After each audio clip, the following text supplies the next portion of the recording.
बहुत मज़ेदार पति पत्नी चुटकुला नाच गीत नकटा झूमर लेके आई हूँ। आप लोग सुनिएगा ज़रूर। आप लोग के अच्छा लगे तो वीडियो के लाइक, चैनल के सब्सक्राइब ज़रूर कीजिएगा। आप लोग के दिल से धन्यवाद। दाल बनावनी, भात बनावनी, भुजिया अचार हो। दाल बनावनी, भात बनावनी, भुजिया अचार हो। चोखा खातिर रूसल बाण राजा जी हमारो। चटनी खातिर रूसल बाण राजा जी हमारो। दाल बनावनी, भात बनावनी, भुजिया अचार हो। दाल बनावनी, भात बनावनी, भुजिया अचार हो। चोखा खातिर रूसल बाण राजा जी हमारो। चटनी खातिर रूसल बाण राजा जी हमारो।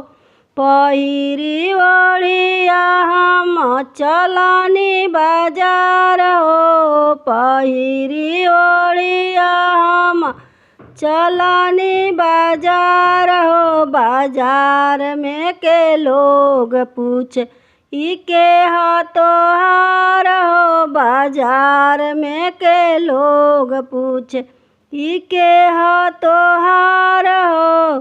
सासू जी के बेटवा ननद जी के भैया हो। सासू जी के बेटवा ननद जी के भैया हो। यही कर लूटा बलमुआ हमारो।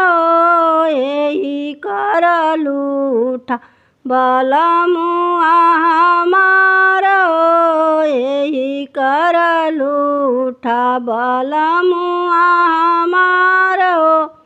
पहिरी ओढ़िया जब चलनी बाजार हो। पहिरी ओढ़िया जब चलनी बाजार हो। बाजार में के लोग पूछे इके ह तोहार हो। बाजार में के लोग पूछे इके ह तोहार हो।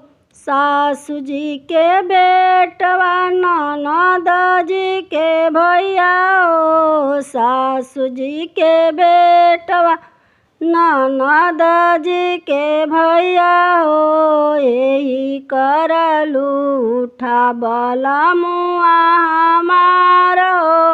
यही कर लूटा बलमुआ हमारो। यही कर लूटा बलमुआ हमारो। दाल बनवनी, भात बनवनी, भुजिया अचार हो। दाल बनवनी, भात बनवनी, भुजिया अचार हो। चोखा खातिर रूसल बाण राजा जी हमारो। चटनी खातिर रूसल बाण राजा जी हमारो।